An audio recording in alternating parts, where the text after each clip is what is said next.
Welcome back to Grade 7 Math. This is lesson number 6.3, Explore Patterns on a Grid or in a Table of Values. As we saw in our last lesson, we can use a table of values to organize the information that makes a pattern. Today, we are going to continue to use tables of values. We will use tables of values to describe patterns. When we use words to describe a pattern, we are creating a pattern rule. Tables of values can also be used to show the pattern between two sets of numbers. A pattern between two sets of numbers is a relationship. So let's take a look. Okay, take a look at the table of values below. Describe the pattern that you see. So all of my x values are in the top row, and then all of the y values are in the bottom row.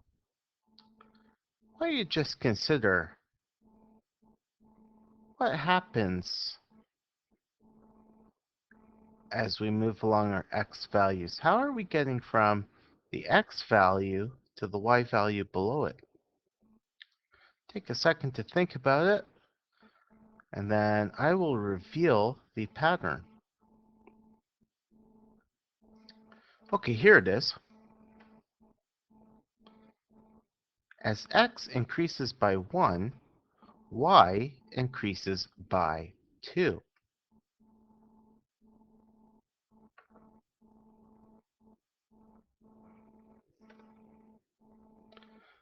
Here's another one. Let's make a table of values that shows the relationship between the base and the perimeter of the toothpick triangles. Actually, I'm going to leave this for you to try at home because I filled out the first two rows.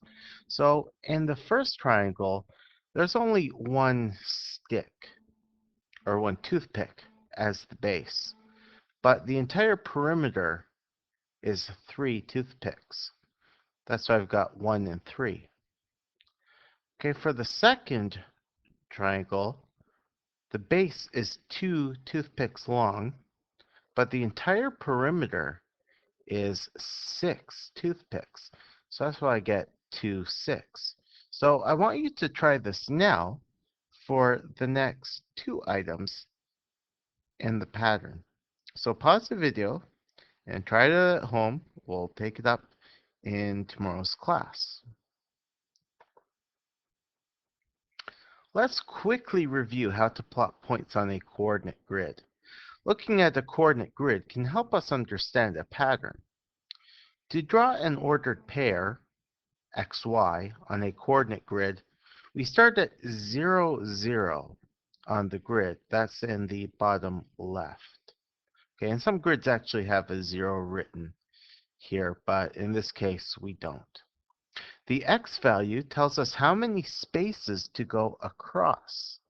The y value tells us how many spaces to go up or down. So take a look. Let's look at this red dot.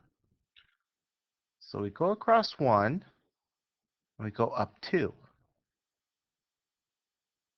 For this purple, we go across 7 and up 9. So that means that our pairs are 1 and 2 and 7 and 9.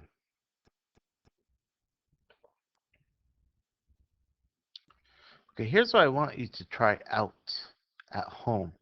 And then we'll take this up in class tomorrow. Take a look at the table of values. Take a look at the x values. Take a look at the y values. Okay, what you're going to do, you're going to need a separate piece of paper to do this.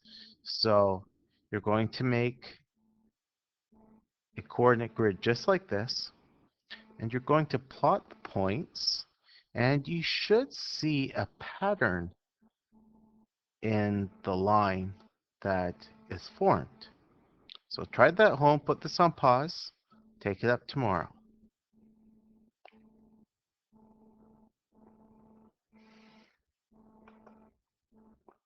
Alrighty, some good work. Okay, so after we take up a couple of these questions that I've left in the video, I'm going to have some time to do some practice out of your textbook. But until tomorrow's class, this concludes today's video.